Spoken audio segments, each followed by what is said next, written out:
है क्रिसमस का त्यौहार। बचपन की यादों से ये त्यौहार बहुत खूबसूरती से जुड़ा है और इसकी खूबसूरती वो तोहफे में है जो लाल कपड़ों में एक तंदुरुस्त सा मुस्कुराता हुआ चांदी जैसी दाढ़ी वाला बालों वाला व्यक्ति घंटी बजाता हुआ आता था, एक बड़ा सा थैला पकड़े हुए जिसमें तोहफे ही तोहफे, और वो तोहफे हमें मिलते थे और खुशियां बिखर जाती थी हमारे जीवन में। ये यादें हैं उस बचपन की।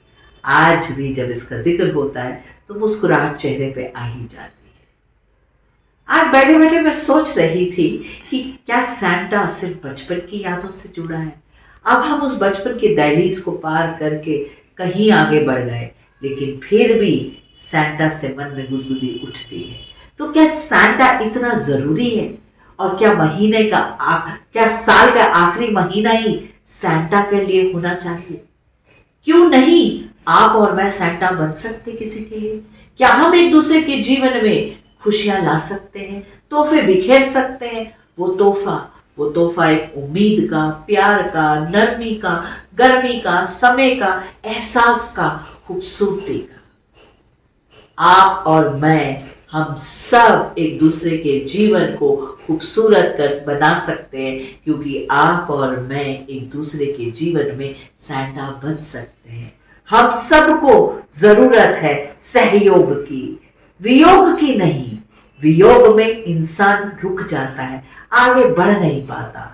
सहयोग चाहिए आगे बढ़ने के लिए। जीवन में बहुत जरूरत है कि इंसान अपने अंदर सैंटा जैसी प्रवृत्ति लाए। सैंटा जैसी प्रवृत्ति जो ये कहती है, दूर दराज कहीं पर भी कैसी भी मुश्किल समस्याओं से जूझ रहे हो आप, कैसी भी परिस्थितियां हो, कैसा भी विकट समय हो, लेकिन आप हार नहीं मानते, आप आगे बढ़ते हैं, आप उम्मीद का दामन नहीं छोड़ते, आप प्रयास करते हैं, आप अपने जीवन में एक सुखद एहसास से आगे बढ़ते हैं और आप दूसरे के जीवन में भी खुशियां बिखेरते हैं।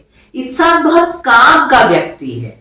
इंसान की जो रचना प्रभु ने की है वो ये सोच की है, उसने इंसान को इतनी उत्तम कौशल से नवाजा है और उत्तम प्रवृत्तियां ही इंसान को सबसे अलग अद्वितीय बनाता है। तो मुझे सुनने वाले सभी श्रोतागण अगर इस बात का एहसास अपने मन में बनाकर रख सकें कि आप और मैं सैंटा बन सकते हैं, आप और मैं एक दूसरे को तोहफा दे सकते हैं, आप और मैं एक दूसरे को किस तरीके से ये तोहफे दे सकते हैं। हम अपना समय दे सकते हैं, हम अपनी मुस्कुराहट दे सकते हैं, हम किसी के पास बैठ के उसके शोर को कम कर सकते हैं, हम किसी के साथ बैठ के उसके आंसुओं को उसके साथ जी सकते हैं, हम उसके साथ उसका बैठ के उसका दिल हल्का कर सकते हैं, उसका बोझ कम कर सकते हैं, उसको मुस्कुराहटों की तरफ आगे बढ़ा सकते हैं, किसी की बातें सुन सकते हैं, किसी की समस्याओं का समाधान करने में उसकी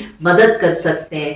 तन मन धन विचार सब अनिवार्य है सैंटा बनने के लिए। और आज की युवा पीढ़ी से मेरा यही अनुरोध रहेगा कि आप लोग ज्यों ज्यों जीवन में आगे बढ़े त्यों त्यों इस विचारधारा को भी अपने अंदर एक ताजा कीजिएगा, इस विचारधारा के साथ जीवन को जिएगा कि आप भी सैंटा बन सकते हैं। आप में भी क्षमता है, कोई अद्भुत कार्य नहीं है, सिर्फ एक सुंदर सा, खूबसूरत सा, सरल सा एहसास है जो आप खुद जिएंगे और किसी को जीने में मदद कर सकेंगे। आप सैंटा बनकर किसी के जीवन में मुस्कुराहटें ला सकते हैं। तो बस इन्हीं विचारों के साथ, इन्हीं शुभकामनाओं के साथ कि आपका आने वाला समय बहुत खुशियों वाला हो, आप अपने जीवन में मुस्कुराहटें बिखेर सकें, मुस्कुरा सके दिल से। इन्हीं शब्दों के साथ मैं आप सबसे अलविदा लेती हूँ। बहुत बहुत धन्यवाद। हमारे चैनल आई ऑफ ट्रुथ को सब्सक्राइब कीजिए YouTube पर, इसे फॉलो कीजिए Facebook पर, Instagram पर, Twitter पर और कू पर। हमारे चैनल के बारे में फीडबैक देने के लिए हमें मेल कीजिए ioftruth.6@gmail.com पर।